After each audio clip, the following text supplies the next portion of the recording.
Welcome to Life L'Chaim. On today's show, we'll talk with Eileen Lieberman about organ donation. And first, we'll meet Chaim Shacham, the new Israel Consul General, and talk about U.S.-Israel relations, Iran, and much more. Right after these messages.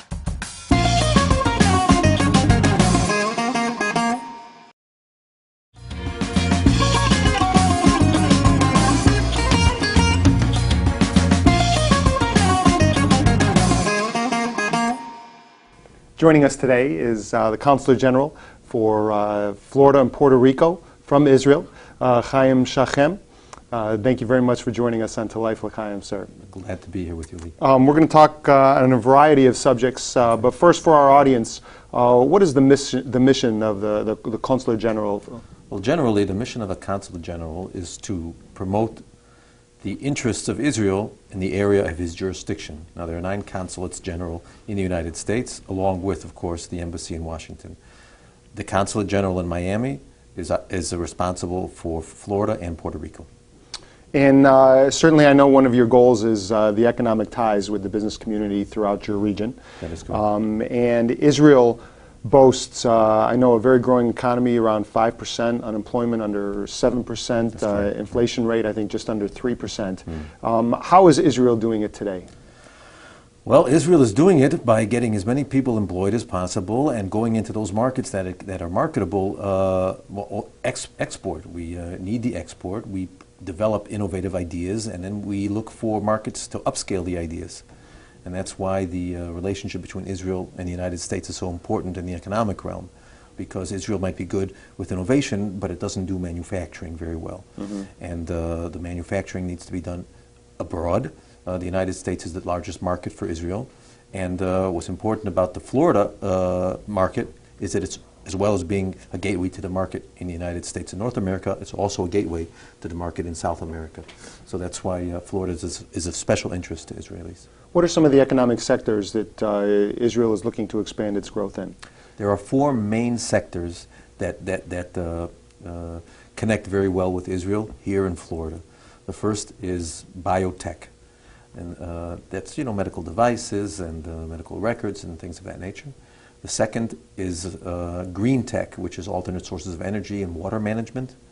The third would be aerospace, especially now with the winding down of the shuttle project in the Kennedy Space Center. And the fourth would be homeland security, especially up north where you have a lot of military presence in Florida. And those 4 areas are strong both in Israel and in Florida, and we're looking to promote as much as possible joint ventures, cooperation, and expansion in those areas. In a land of relatively limited resources, when there's a tremendous abundance of obviously oil surrounding Israel, how has it been done? How have you been able to accomplish this growth? Well, I think the main driving factor is the fact that there are no natural resources, so we've been forced to find solutions, and of course necessity is the mother of invention, and we've been able look, for example, at how much natural resources are found in the Arab world and how little they've been able to develop because of it, because they've had money handed to them on a silver platter, so they've never had to find alternative means of development. So that's perhaps the main driving force, necessity. And there's, of course, education. It's a cultural asset in Israel, being the Jewish state, that education is so important. And, of course, there's the Jewish innovative mind and being able to think out of the box and entrepreneurship, and that's something that works very well in Israel. Is there a level of growth in terms of exports from Israel into the Arab world? The Arab world is undergoing, as you know, a very large sea change, okay? And we have to wait for the dust to settle before we understand where we are.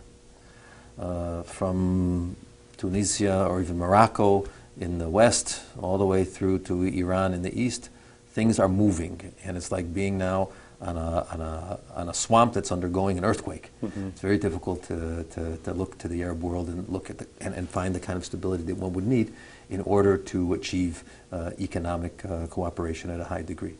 You also have to understand that although Israel and Egypt started off 40, 50 years ago with the same GNP per capita, Egypt is now at 3,000, while Israel is at 33,000. They're totally different scales of economy. So there's never been that working together for any level of economic trade whatsoever between the two worlds. It's very difficult. You have to also understand that among the other leverage that was used by the Arab world against Israel is also the economic boycott. And it's not just a first-degree boycott in which the Arab states don't officially do business with Israel. There's a second-degree boycott in which they don't do business with companies that do business with Israel, and there's also a third-degree boycott in which they don't do business with companies that do business with companies that do business in Israel. Mm-hmm. So anyone who has to do business with Israel in the Arab world has to do it through third parties, and keep it hush-hush. So you can't really have a swelling and a blossoming of economic relations under those conditions. If we switch gears for a little bit right now and obviously talk about the situation that is the elephant in every room with respect to Israel, which is Iran and the nuclear capability that they're developing. Are we moving closer to that time that Israel has to act unilaterally against Iran? It's very clear that Iran seeks to develop a military nuclear capability. That's very clear. And although Israel has been saying it for some time, now the International Atomic Energy Agency has put black on white and released a report, and nobody can avoid the fact that this is what they're trying to do. And although it's very difficult to estimate exactly at what point they will have that nuclear capability, you have to realize that it's not even necessary for them to produce a bomb. It's important enough for them to move over that line in the sand, in which they can produce one when necessary, in order for the strategic reality of the region to be changed. Mm-hmm. And that's something that is being measured in months, not in years. Right, because I know in the political discussions that we've had with members of Congress recently, there is that discussion that it's closer, that the potential of a World War III is on the horizon. Yes. Based on this. I believe that you understand, and it's very important that the world understands, that Israel cannot permit a nuclear Iran. And we will do everything that we can to prevent that from happening, and all options are on the table. Do you have confidence that the United States will support a unilateral reaction by Israel? Well, without speaking specifically to your question, we have to be very clear that there is no greater friend to Israel than the United States, and it has been this way for decades, and the degree of security cooperation between the two countries has never been better, and that we have to be very thankful in Israel that we have a friend like the United States. Is there private support from countries like Saudi Arabia? You'll never hear anything publicly, but you have to realize that the Saudis, the Iraqis, at least the Sunni Iraqis, the Gulf states are very, very uncomfortable with the attempts of the Iranian regime to gain hegemony in the region. And in essence, what we're seeing now going on in the Arab world with this Arab Spring is the growth of that Arab nationalism that was established after the First World War has been abruptly ceased, and what used to be the Persians, now the Iranians, and what used to be the Ottomans and are now the Turks, are again vying for influence over the Arab world. And this is something that throws us back to the beginning of the 20th century.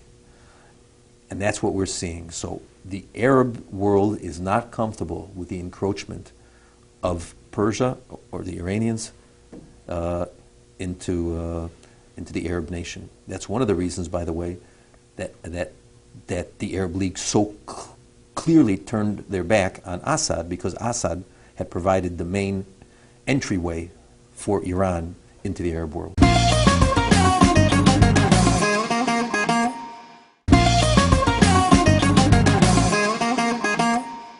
How is Israel relating to the Syrian situation at this point?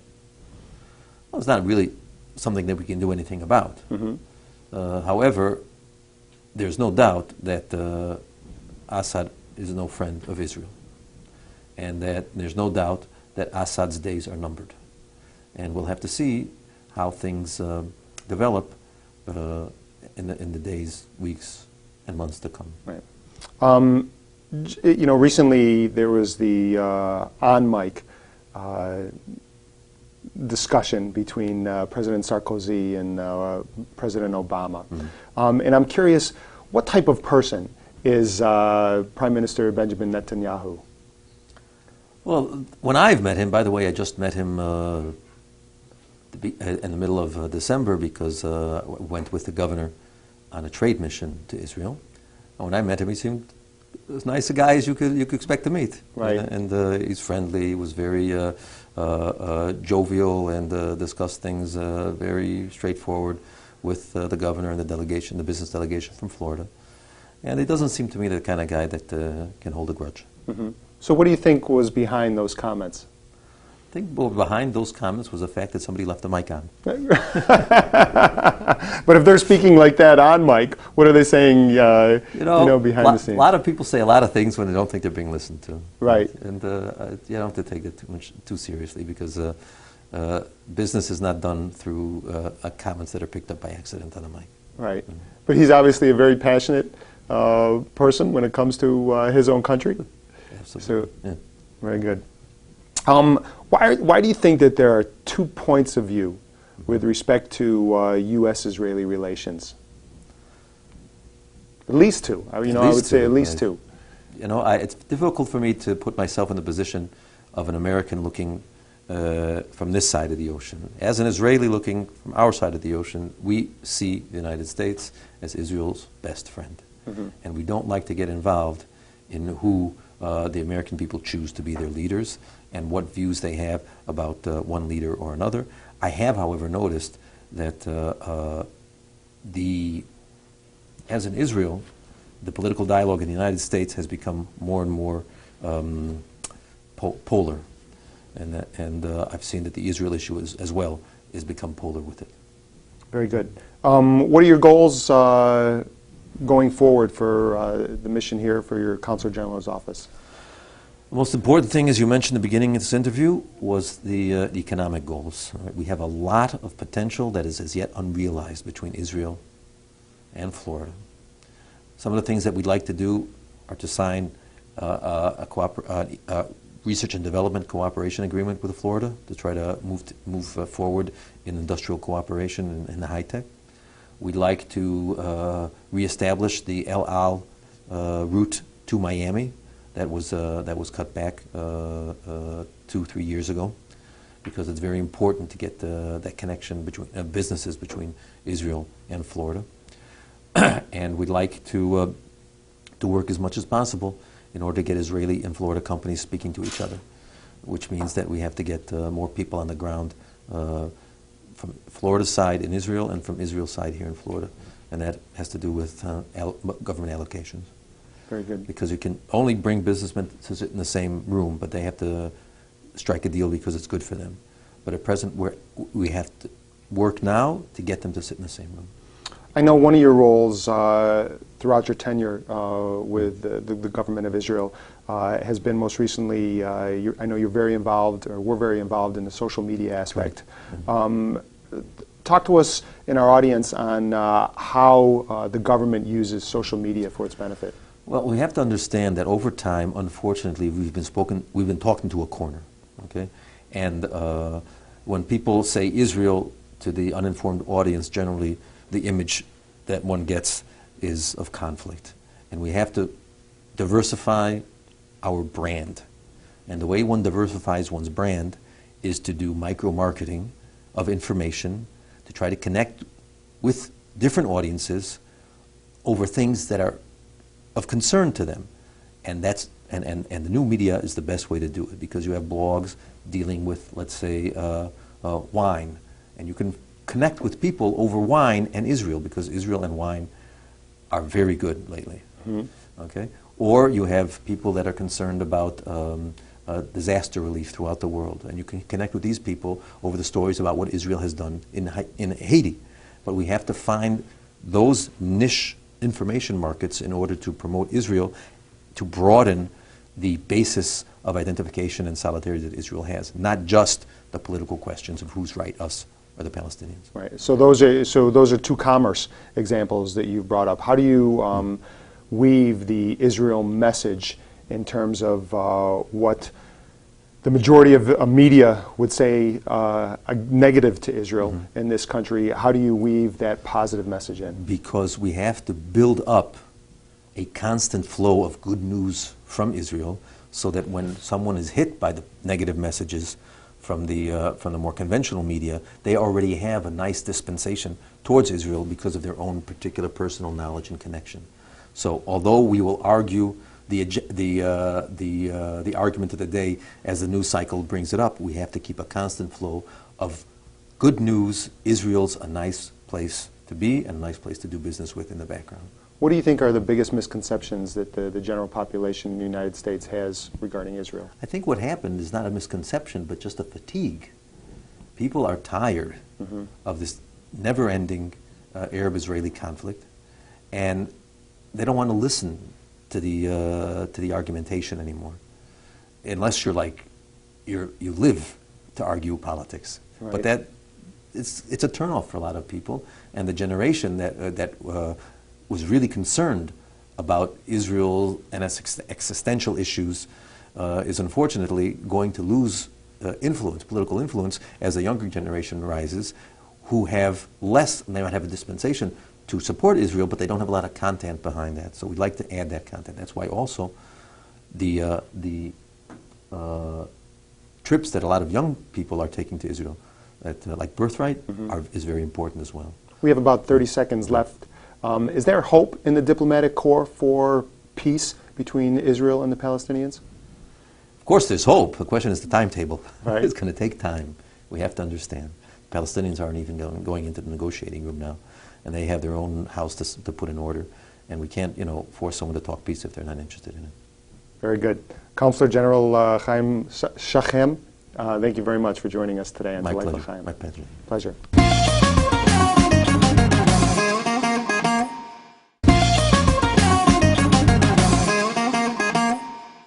With me today in the studio is Commissioner Eileen Lieberman. Eileen, besides serving as a politician, a mayor of municipalities and Broward County, also serves currently as the director of the Transplant Foundation. Eileen, I want to thank you for being in the studio with us today. You're here to speak today about organ donation and current legislation, but I'd like to just give the viewers some insight about how you personally became involved with this cause. About 15 years ago, 4 days after I got elected to the County Commission for the first time, my eldest son was taken to the hospital in a coma. It turns out that he needed a transplanted liver because his own liver had gone down. And so over these past 15 years, I have dedicated myself to helping other families and to work on legislation in Congress that will fix some of the problems for transplant families. We're fortunate because December 1st will be Adam's 15th birthday. He did get that liver, and 15 years have passed. It's quite an accomplishment. But unfortunately, for a lot of people who are waiting for a transplant, only about a third of them are ever going to get a transplant. And so at the county level, I've worked on issues in Washington to try and fix some of the problems with organ donation.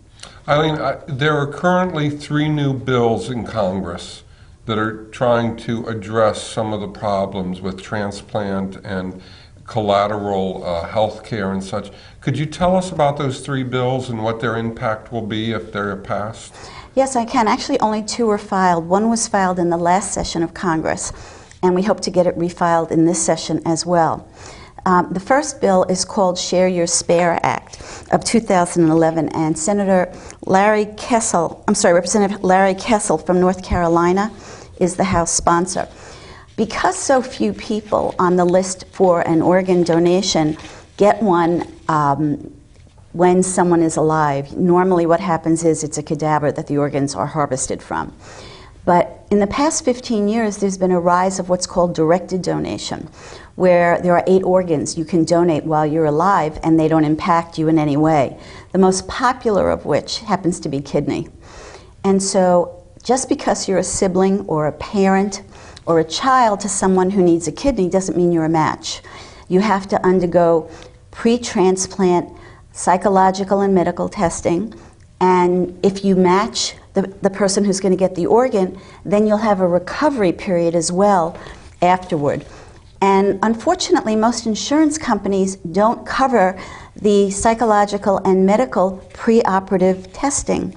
So what Representative Kissel has done is, in his bill, you would have a one-time $10,000 tax exemption under the IRS code for any lost wages or unreimbursed medical expenses resulting from pre-transplant testing when you're doing a directed donation. So that will take some of the economic burden off. Yes. And that's called Share Your Spare bill. Share Your Spare Act of 2011 by Representative Kissel of North Carolina. And what other bill is currently on the floor for? Well, currently there's a brand new bill that was introduced in July by Senator Durbin, and it's in the Senate Finance Committee. You may not know, and to me it's just an incredible situation, that if you are on Medicare or Medicaid and you get a transplant, Medicare or Medicaid will only give you the payment for your anti-rejection drugs for 3 years if you are over 18 or under 65, which means that you'll experience rejection of the organ 3 years after the transplant because you need the anti-rejection drugs basically for the rest of your life.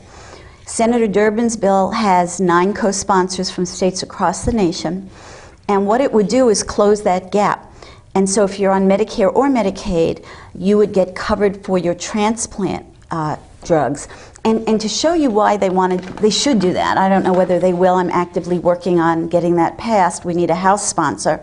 The reason they should is, for example, if you're on dialysis, it will cost for the 5 years, which is the average life on dialysis, $77,000 a year to Medicaid or Medicare.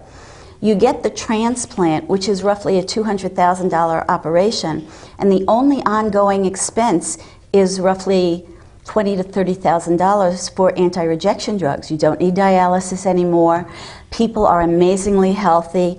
In fact, there are people who've received either a donated kidney from a cadaver or a directed donation who you won't even know because they look like you and me. And so it would actually save the federal government money if they would change their position. So in other words, this would save the taxpayer potentially $50,000 a year per patient. Well, and even more than that, we just use 5 years as a projection because that's supposedly the average life on dialysis. With more and more research, that time frame is lengthening. But the bottom line is that it's $77,000 a year if you're on Medicare or Medicaid for dialysis costs. And let's say somebody spends 10 years on dialysis before they get a transplant. The transplant is clearly less costly over that 10 years, gets you back to a healthy life. You no longer need dialysis. You can resume your normal activities. And it just doesn't make sense to me that if you're under 18 or over 65, they will pay your drugs during that entire period. But once you turn 19, you're out of luck. And then you can undergo rejection. So this is one of those cases where the burden of health care costs, health care dollars, is quadrupled above what it really needs to be because of this gap in the law. You know, and if you think about it, think about someone who's on dialysis. They go 2 to 3 times a week. Their lifestyle is severely hampered. And to be able to give them the gift of life and tell them they're going to be able to have a normal, everyday life is amazing. Now, what's the third bill that is a concern to you right now? The third bill was filed in the last session by Representative Ruben Hinosa of Texas. And that bill has not yet resurfaced in this Congress, though we are working to get it resurfaced. It was House Resolution 2755. We have an act called the Family Medical Leave Act, which under certain circumstances allows you to take up to 12 weeks of unpaid time off when you have, let's say, a new baby. Well, there are some employers who don't give you a lot of sick leave, and you'll need time off pre-transplant and you'll need time off post. His bill would amend FMLA to make that covered under FMLA. How can people find out more about the foundation and about these bills? Is there a website they can refer to? Absolutely, Rabbi. It's www.transplantfoundation.org.